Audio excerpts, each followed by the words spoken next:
Well, the pallets came today. It's nighttime, 9 o'clock, and we have to get these pallets out of the way because my wife wants to park her car in here.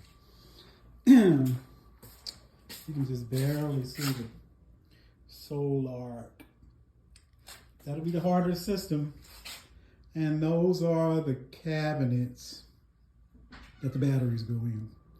So we got to get started before I have to go to bed and fall asleep on these boxes. Well, it's a mess in here right now, kind of noisy. And this is the E-Rack, E-Flex rack. It's nice. I don't know if you noticed that it has the emblem on it, the Fortress power emblem on it. That's nice. This is glass. And this. Oh shoot! Well, don't get me started. It's probably need the key. That's probably in here. Anyway, it's nice. I wish I could show you the unboxing. That's the box.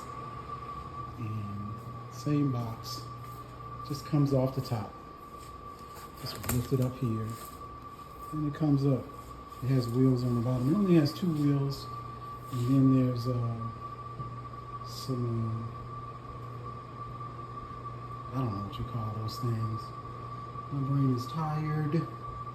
But it's really nice. I gotta go to bed because I gotta get up and go to work tomorrow. But we're on our way. This is the Fortress Flex Rack. Just keep in mind, I'm doing this myself. I'm trying to install this myself, and I'm just kind of documenting what I'm doing as I go along the way. And I'll speak more on that later. But because I have this lip on this wall, and if you can see, this lip is like about 4 inches out, and this is about five and a half inches tall. I cannot get the flex rack to sit up against the wall here flat, because what I want to do, because this is California, I need to mount this somehow so that it doesn't move. So what I decided to do is build this. And I did not go to wood shop in high school, so I did this wrong. I'm gonna do it differently for the next rack that I'm gonna put up here. So there's actually two racks, and I only have 6 batteries. So it'll be three in this box here. Then I'll set the other one on the other side of this vent here, and that'll be 3 more. At this time, they were offering a discount on the rack itself if you bought 3 batteries. And since I was buying 6, I was able to. Since I was buying 6 of these batteries, the E-Flex batteries, I should have said that before. It's the E-Flex 5.4 from Fortress, and Fortress is the one also that makes the cabinet here. I went ahead and bought a second one, because 3 batteries, you get a discount. 3 batteries, you get a discount for what's not here right now, but it's coming. I just wanted to just kind of document how it is that I'm going to mount this against the wall. Of course, I had to raise it 5.5 inches. And this is a 2x6, but if you notice, it's not quite 2x6 because it's sitting flat against this 5.5 inch cement uprising. I'm gonna just call it whatever I'm calling it right now, because anyway. So what I did is as 2x6s, there's actually 3, 1, 2, 3 going back, and then there's supports on either side going in between. Next time, yeah. Anyway, anybody that knows about woodworking would not do this that way, but it works, and it's very supportive, and it's heavy too. But what I'm going to do against the wall is to put a strut, the 1/2 inch strut back here, and I actually have it kind of set up here. I'm using these to actually mount it in there. Oh man, package. So I went and got one out of the package here, and you can see it, how it goes in, how it's slotted to go in there, into the strut.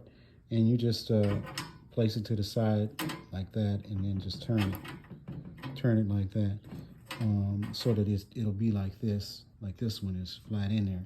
And I also have this lag nut here to go, lag bolt nut, bolt to go into the actual wall, into the studs and into the wall. So it'll go in there, and I put a washer around it so that it actually grabs onto this strut. And I can take these out and put them on either side of this so that I'm able to slide this down wherever I need it.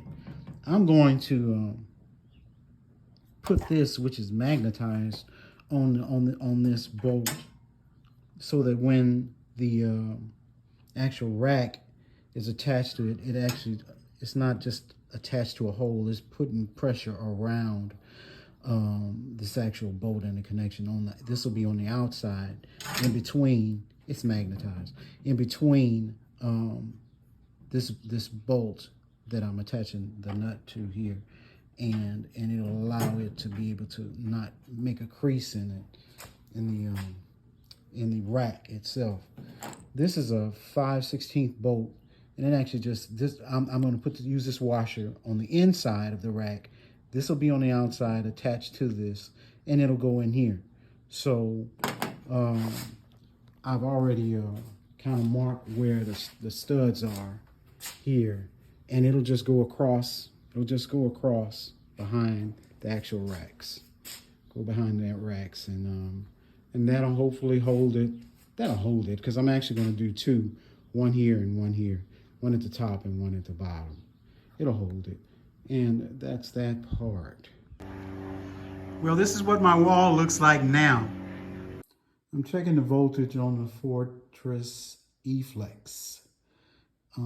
It's not on. I haven't turned it on yet. I took the safety covers off, and when I held it, it said 0.753 volts.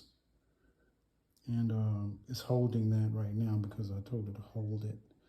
And I'll check it again with it on. Let me put on some gloves and stuff.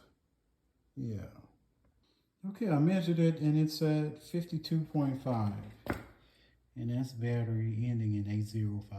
And it's 52.5 volts. Man, since July, it's at 52.5. Isn't that something? Wow, that's incredible. Go on, Fortress. All right. The reason why I wanted to purchase these Fortress batteries, the E-Flex batteries from Fortress Power, is because of their service. And I didn't know about that service. It was just the way everyone else said they would answer the phone if you called. I purchased 6 of these E-Flex batteries back in July of 2022. It is now April of 2023, because I had some trouble, getting all of the stuff that I needed before I started. So now that I'm starting, these batteries have been sitting since then. And so fortunately, the people over at Fortress Power, I want to thank Luis Rodriguez and Brian over there, because they sent me the CAN bus tool, because I didn't know what state of charge these batteries would be at. Now, if you look on here, this is the first battery on there, and that's the second battery. Even though, if you look at the numbers, this one ends in 805, the last 3 digits battery ID number. You look at the battery ID number on this is 659. And if you look at the voltage on them, they're both at 52.3, and they're both at SOC 27. And even on this one, it says 52.4. I had these 2 batteries on for a little while longer than these, and I have 6 of them, but this one's down to 52.3. But for them to be at the same state of charge after being off all of that time. And see right here, it's 52.4, 52.3, and this one's at 26, 27. But if you if you look at them, they're all at 2 lights. But just to have that, for almost a year sitting, and everything's good. The only thing I had to do was update the software. And the original software, if you look right there, I'm sorry, was at 2 something on these batteries. All the batteries were at 2. They started out with 2, and they all updated to 3.0.11. The software version, if you look at, software version. So good thing, to have support. And that's what I needed, because I am a DIYer. There you go. I purchased this Fortress Power Guardian to monitor the batteries that I have, the Fortress Power E-Flexes. But when I tried to hook it up to the internet, it would not hook up. So I just called up Fortress and they sent me a new one. So all I have to do is take this out of the box and then put this one in there, and I should be good to go. Make sure it works first.